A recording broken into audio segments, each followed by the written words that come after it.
ऐसा पावन क्षेत्र तीर्थ ओमकारेश्वर बताते हैं कि ओमकारेश्वर की जो मंदिर है, ओमकारेश्वर के मंदिर के पास ही मांधाता पर्वत पर एक राजा का महल है। पहले यहाँ का राजा नाथू भील हुआ। लगभग 800 वर्ष पहले की बात है कि राजा नाथू भील था। भरत सिंह चौहान ने नाथूराम भील से यह महल को छीन लिया। ये राजा भिलाला जाति के हैं, क्योंकि आज भी देखो ममलेश्वर मंदिर में भिलाला संप्रदाय मतलब भिलाला जाति के लोग ही पूजन करते हैं। एकहण के दरबार आज भी मंदिर को वही संभाल रहे हैं। तो पहले जो भरत सिंह चौहान करके थे, उन्होंने नाथू भील से मंदिर को छीन लिया, महल को। भीलों में आला अर्थात उत्तम भिलाला कहे जाने वाले 30-32 पीढ़ी बीत चुकी। उनसे भी ज्यादा तब से जाकर के मंदिर को वही देखते वही संभालते। बताते हैं कि जो मांधाता पर्वत है, इसका नाम मांधाता कैसे पड़ा। मांधाता राजा जो थे, चक्रवर्ती राजा थे, उनका नाम था त्रयोदस्यु। ये चावुक वंशी राजा थे।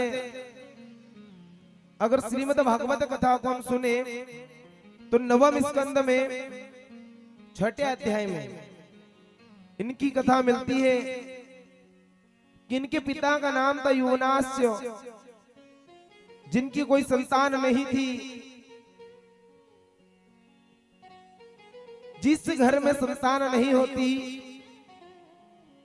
उनको पता रहता है कि व्यक्ति के जीवन परिवार कैसे चलता है। जो युवनावस्य राजा थे, उनकी 100 रानियां थी। 100 रानियां होने के बाद भी उनके घर में कोई संतान ना थी। तो राजा ने सोचा कि रानियों के साथ में वन में चले जाए। वहां ऋषियों ने पुत्र कामना हेतु इंद्र, जिसने प्रधान देवता है, ऐसा यज्ञ करा। उन्होंने कलश के जल को पुत्र की कामना से अभिमंत्रित किया, यज्ञशाला में रख दिया और सोचा था कि जो इंद्र ने हवन किया पुत्र कामेष्टि यज्ञ, उसमें कलश में जल भरा, उसको अभिमंत्रित किया और सोचा कि राजा युवनाश्व जो है, उनकी बड़ी रानी, इस जल को हम उसको पिला देंगे। देवयोग से राजा को रात्रि में नींद लग गई। अब नींद लगी, अब नींद में व्यक्ति क्या करता है, हम भी समाए तो नींद अगर लगी जाए तो कभी कभी हम कभी बगासी ना हो, आई का वही हाथ पाए जाए। तो राजा ने देखा कि राजा जो सोया है, नींद में अपनी बहुत प्यारी नींद ले रहा है। नींद से रात में उठा, राजा को बड़ी प्यास लगी। ऋषिगण तो सबके सब सो गए थे, संत महात्मा सभी के सभी सोए हुए थे। राजा इधर उधर जल ढूंढने के लिए लगे कि जल में पी लूं, तो जल को ढूंढा। यज्ञशाला में जल से भरा हुआ अभिमंत्रित जो कलश रखा हुआ था, राजा ने जल देखा बड़ा ठंडा है, वे उसे पी गए। प्रातः काल जब ऋषिगण उठे, जल को ढूंढने लगे, तो पता चला उसे तो राजा ने पी लिया है। तब ऋषियों ने कहा, अहो देव बलम,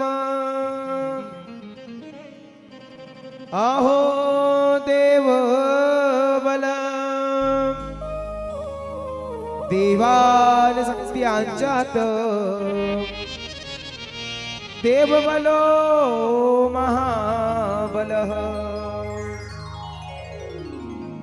क्योंकि कहते हैं कि भगवान का बल ही वास्तविक बल है। आप तो जो अभिमंत्रित किया जल जो राजा ने पिया है, तो राजा के उदर से ही बच्चा होगा, बालक का जो जन्म होगा राजा के उदर से होगा। और ऐसा ही हुआ, राजा की दाहिनी कोख को फाड़कर पुत्र को निकालना पड़ा। वो पुत्र दूध के लिए रोने लगा। तब ऋषियों ने कहा यह बालक किसका दूध पिएगा। तब यज्ञ के अधिष्ठात्र देवता इंद्र ने कहा कि मानधाता यह मेरा पिएगा। यह अगर इंद्र ने अपनी अमृतमय तर्जनी उंगली उसके मुख में डाल दी, बालक प्रसन्न हो गया। अब बालक के जो पिता हैं युनास्व, उनकी मृत्यु हुई। और जिस प्रकार इंद्र की तर्जनी उंगली से बालक ने दूध का पान किया, तो बालक ने इंद्र के द्वारा जो दूध पिया गया, इंद्र ने कहा कि मेरा दूध पिएगा, मम धावो। इसी पर उस बालक का नाम हो गया मानधाता। इनकी महाराज मानधाता की 50 कन्याओं का पाणिग्रह संस्कार वृंदावन के समीप सुरखल के रहने वाले महर्षि सौरभी मुनि ने किया। महाराज मानधाता ने मां नर्मदा के किनारे पर रह करके घोर तप किया, बाबा भोलेनाथ को प्रसन्न किया, वरदान मांगा कि सदा सर्वदा आप यहीं पर निवास करें। तभी से यह पर्वत उन्हीं के नाम से, मानधाता पर्वत के नाम से प्रसिद्ध हुआ। नर्मदा क्षेत्र ओंकारेश्वर सर्वश्रेष्ठ तीर्थ है। ऐसे हमारे यहाँ भागीरथी गंगा के 3 सर्वश्रेष्ठ स्थान जो बताते हैं,